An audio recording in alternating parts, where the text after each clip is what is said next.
The American Revolutionary War, which began in 1775, was initially characterized by sporadic yet intense conflicts. The early battles of Lexington and Concord and Bunker Hill were significant not only for their outcomes, but also for setting a tone of staunch resistance and determination among the American forces.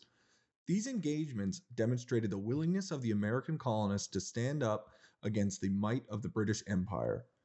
By 1777, the British, underestimating the resolve of the American rebels, devised a strategic campaign aimed at isolating New England from the other colonies by gaining control of the Hudson River Valley. The belief was that New England, being the hotbed of revolutionary fervor, could be subdued by severing its connections with its southern neighbors, thereby stifling the rebellion.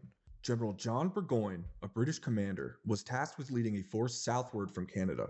His plan involved linking up with the other British forces advancing northward, thereby encircling New England.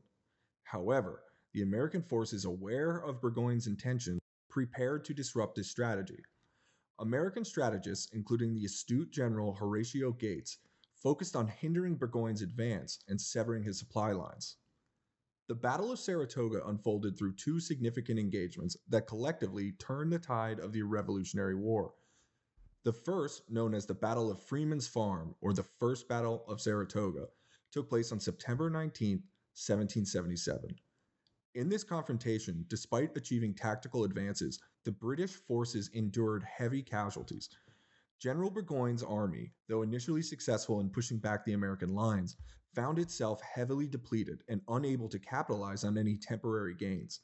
The engagement demonstrated the resilience and tactical ingenuity of the American forces, who effectively utilized the dense forest and terrain to their advantage. Under the command of Generals Horatio Gates and Benedict Arnold, American troops engaged in skirmishes that whittled down the British strength. Arnold, in particular, demonstrated remarkable leadership and bravery, rallying his men to hold their ground and counterattack at critical moments. The second and more decisive engagement, the Battle of Bemis Heights, or the Second Battle of Saratoga, occurred on October 7, 1777. This battle showcased the full strategic acumen of the American commanders. General Gates had effectively fortified his position on Bemis Heights, offering his forces a substantial defense advantage. Benedict Arnold, though suffering from a leg injury, played a pivotal role in the American offensive, leading a daring charge that broke through the British lines. The American forces were not only well prepared, but also highly motivated, fighting for the cause of independence with a passion that matched their strategic positions. The British, already weakened by the attritional warfare and the loss of supplies, found themselves outmaneuvered and unable to sustain their positions against the relentless American attacks. As Burgoyne's forces reeled from the continuous assaults, their situation became desperate. By October 17, 1777, with his troops surrounded and morale plummeting, Burgoyne had no choice but to surrender. This capitulation marked a significant victory for American forces and was a turning point in the war, fundamentally altering the strategic landscape in favor of the American cause. The American victory at Saratoga was celebrated throughout the colonies and sent shockwaves across the Atlantic, eventually influencing the decision of European powers to lend their support to the revolutionary effort. This dual battle not only demonstrated the American resolve and military capability, but also highlighted the strategic shortcomings of the British campaign in North America. The immediate aftermath of the Battle of Saratoga saw a significant boost in the American morale. This victory proved to the American forces and the public that the British could be defeated and that independence was attainable. Furthermore, the British were compelled to rethink their strategy in North America, shifting their focus toward the southern colonies in a bid to salvage their campaign. Perhaps more importantly, the victory at Saratoga had profound long-term effects. It was instrumental in convincing France and then later Spain and the Netherlands to provide military support to the American cause. The international recognition and support that followed were pivotal, as they not only provided the necessary military assistance, but also put considerable political pressure on Britain. The Battle of Saratoga is often credited with the turning of the tide of the Revolutionary War in favor of the American colonists. It had not only demonstrated the viability of the American military effort, but also catalyzed the international support crucial for achieving ultimate victory. The strategic defeat of the British at Saratoga disrupted their plans and bolstered the global stature of the American cause, setting the stage for the eventual recognition of the American independence. The ramifications of this battle echoed beyond the immediate military outcomes, shaping the future of a nation and altering the course of global politics. In the bleak winter of 1776, with the Continental Army under General George Washington facing a series of defeats and low morale, a bold maneuver was planned. Washington aimed to inspire a fledgling nation by challenging the British Empire's might, setting the stage for the pivotal Battle of Trenton. Positioned near the Delaware River, Trenton was a crucial Hessian stronghold, yet their overconfidence would be their downfall. Facing expiring enlistments and waning morale, Washington devised a daring night crossing of the icy Delaware, a dangerous but necessary act to rekindle the revolutionary cause and turn despair into hope. On Christmas night, 1776, Washington set his audacious plan into motion. The weather was bitterly cold, with the river choked by floating ice, posing a menacing obstacle for the crossing. About 2,400 troops began their precarious journey across the Delaware, guided only by the faint glow of storm lanterns. The crossing was fraught with danger, each moment on the frigid waters testing the resolve and endurance of the Continental soldiers. Despite the adverse conditions, the troops maintained their silence, understanding the necessity for secrecy to ensure the success of their surprise attack. As they reached the opposite bank in the early hours of December 26, they regrouped with remarkable discipline and prepared to march on Trenton. The attack plan involved a two-pronged approach, dividing the forces into two columns to encircle the town and cut off any potential retreat for the Hessians. Washington led one column down Pennington Road, while the other took the River Road, converging on Trenton in a coordinated pincer movement, moving swiftly and silently in the dead of night. As dawn broke, the town of Trenton was still in the grip of sleep, the Hessians unaware of the impending threat. The element of surprise was complete, and as the first shots rang out, the Battle of Trenton began. The Hessians, caught off guard and still disoriented from the previous night's Christmas celebrations, scrambled to their posts. The initial phase of the battle was chaotic. American soldiers, rejuvenated by the prospect of a surprise victory, fought with renewed vigor. They moved through the streets of Trenton, engaging Hessian forces in close quarters combat. The sound of musket fire and clashing bayonets filled the air, turning the quiet morning into a battlefield. As the Continental Army pressed forward, the Hessians struggled to mount an organized defense. Their leader, Colonel Johann Rall, attempted to rally his troops, urging them to form ranks and prepare for combat. However, the speed and ferocity of the American attack left little time for the Hessians to recover. The streets of Trenton were quickly enveloped in smoke and chaos, with American forces gaining ground with each passing minute. Under the leadership of General Washington, the American soldiers demonstrated extraordinary courage and coordination. Washington, ever present on the front lines, provided direct command and inspiration, driving his troops toward the key defensive positions held by the Hessians. The sounds of battle echoed through the town as the Americans employed their well-rehearsed maneuvers to outflank and overcome enemy forces. In one notable encounter, a young officer named James Monroe, who would later become the 5th President of the United States, led a small contingent against a Hessian-held artillery position. Despite being severely wounded in the process, Monroe's actions, along with those of his men, succeeded in capturing the guns, a move that significantly crippled the Hessian capacity for return fire. The fight intensified near the town center, where the Hessians had fortified their most strategic positions. Here, the battle reached its climax as American forces surrounded the main body of Hessian troops. With their artillery captured and their leader wounded, the Hessians' resistance began to crumble. Colonel Rall, trying desperately to reorganize his forces, was fatally struck by enemy fire, a critical blow that effectively sealed the fate of the Hessian defense. By mid-morning, the battle had decisively turned in favor of the Continental Army. The Hessians, overwhelmed and leaderless, were forced to surrender. Washington's troops moved quickly to secure the area, disarming their opponents and rounding up prisoners. The scene was one of controlled chaos as American soldiers, heartened by their improbable victory, managed the aftermath of the battle. The capture of Trenton was not just a military victory, it was a monumental boost to the morale of American forces.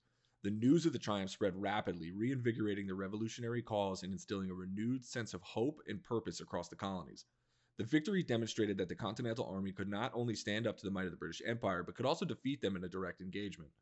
After Trenton, Washington assessed the victory, capturing nearly 1,000 Hessians and a large cache of military supplies, pivotal for the independence struggle. Recognizing the turning point, He didn't rest, but strategically planned the next assault on Princeton, capitalizing on this momentum to alter war strategies and bolster American morale, showing his tactical insight and boosting confidence in a newfound American resilience.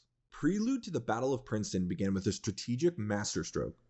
George Washington's audacious crossing of the icy Delaware River on the night of December 25th to 26, 1776. This daring maneuver enabled a surprise attack on Hessian forces in Trenton, New Jersey, resulting in a significant American victory that greatly enhanced morale. Capitalizing on this momentum, Washington recrossed into New Jersey, cleverly evading British forces under General Charles Cornwallis.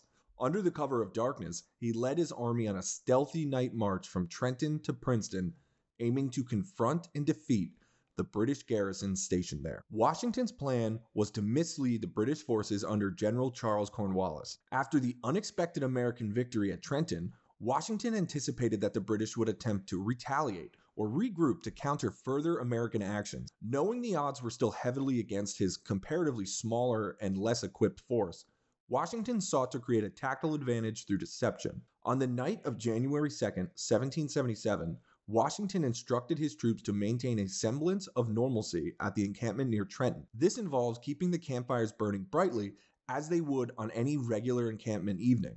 The fires were crucial to the ruse.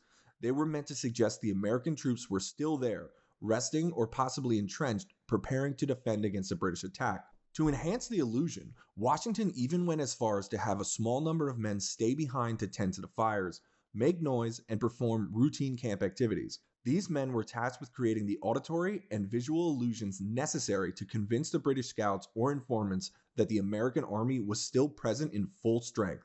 Meanwhile, the main body of Washington's army quietly departed, embarking on the tough march towards Princeton. This deceptive tactic allowed Washington's forces to slip away unnoticed, avoiding a direct confrontation with a larger British force that would surely have overwhelmed them. By the time the British realized that the significant presence of American troops was merely a facade, Washington was well on his way to executing his next strategic move, the surprise attack on Princeton. This clever use of misdirection played a pivotal role in the success of Washington's winter campaign, showcasing his adeptness in using psychological warfare and strategic deception to outmaneuver the British. The Battle of Princeton, fought on January 3, 1777, marked a crucial victory for General George Washington and his Continental Army, significantly altering the course of the American Revolution. The engagement unfolded just south of Princeton near Stony Brook, where American forces first clashed with the British troops in early morning hours. As the battle commenced, American forces, including the brigade led by Brigadier General Hugh Mercer, encountered British soldiers from the 17th and 55th Regiment. Mercer, a respected commander and close friend of Washington, found his forces quickly overwhelmed by the better-equipped British troops. In the fierce combat that ensued, Mercer was tragically bayoneted and mortally wounded after his horse was shot out from under him. This moment proved critical as the fall of Mercer threatened to demoralize and destabilize the American lines. However, the tide of battle shifted dramatically with the arrival of General George Washington. Recognizing the precarious position of his troops, Washington rode to the front lines, rallying his men with remarkable personal bravery.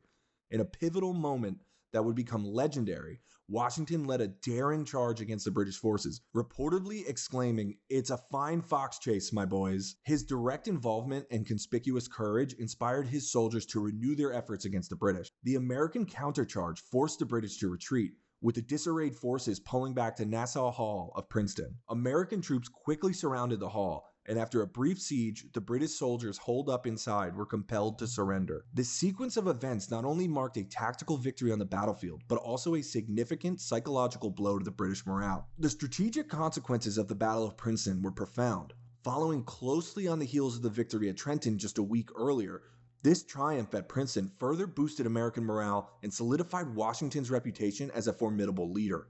The successive victories were pivotal in sustaining the revolutionary spirit during a time when morale had been waning, and they reinvigorated the American cause.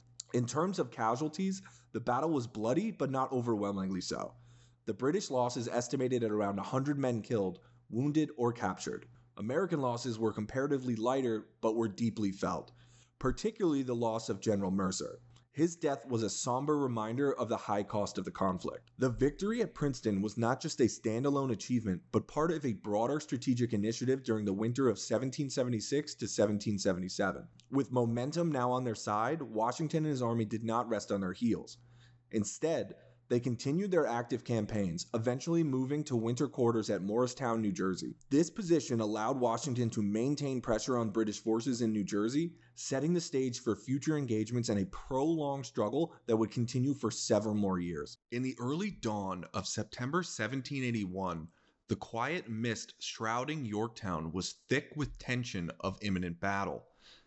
The air was heavy with the scent of gunpowder and anticipation as the American and French forces prepared for a confrontation that would mark an important chapter in the quest for independence. The day promised a clash that would echo through history as the stakes were nothing less than the birth of a nation. General George Washington, the steadfast leader of the Continental Army, alongside his esteemed French ally, General Rochambeau, coordinated a formidable assembly of multinational forces. The American and French troops, united in their purpose and resolve, meticulously surrounded the strategic port of Yorktown.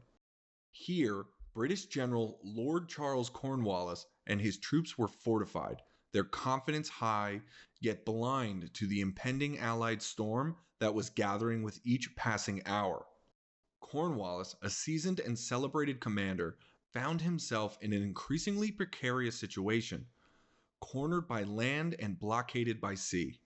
The French fleet, commanded with precision by the adept Admiral de Grasse, dominated the Chesapeake Bay, severing any hope for British reinforcements or retreat by water. The naval mastery displayed by de Grasse ensured that Cornwallis's fate was tied to the land he stood on, with no chance of escape. With meticulous planning and strategic acumen, Washington and Rochambeau orchestrated a full-scale siege that commenced on September 28th. The Allied forces methodically began the encirclement of Yorktown, positioning their artillery with calculated precision. The cannons, lined up as if on a parade, were on a formidable sight, primed to unleash a barrage that would devastate the British fortifications. The siege intensified on October 9th, marking the beginning of a relentless artillery bombardment that continued day and night. The sky was continuously ablaze with the fiery arcs of cannonballs that rained down destruction upon the British defenses. Each explosion was a thunderous declaration of the Allies' determination, with every blast tearing through the British lines and bringing the American dream of liberty even closer to fruition. The most important moment of the siege came under the cover of darkness on the night of October 14th. In a daring and coordinated assault, American and French troops stormed redoubts 9 and 10. The night erupted into fierce combat, the air thick with the shouts of men and the harsh clash of bayonets against the British defenses. By dawn, these critical positions were under Allied control, significantly weakening the British defense line and morale. As the siege wore on, Cornwallis watched with growing despair as his fortifications crumbled under the unyielding Allied assault. Despite several desperate attempts to break the encirclement and regain the upper hand, the British were systematically outmaneuvered and overwhelmed. Cornwallis's options dwindled as his situation grew increasingly dire, with his forces fatigued and his supplies depleted.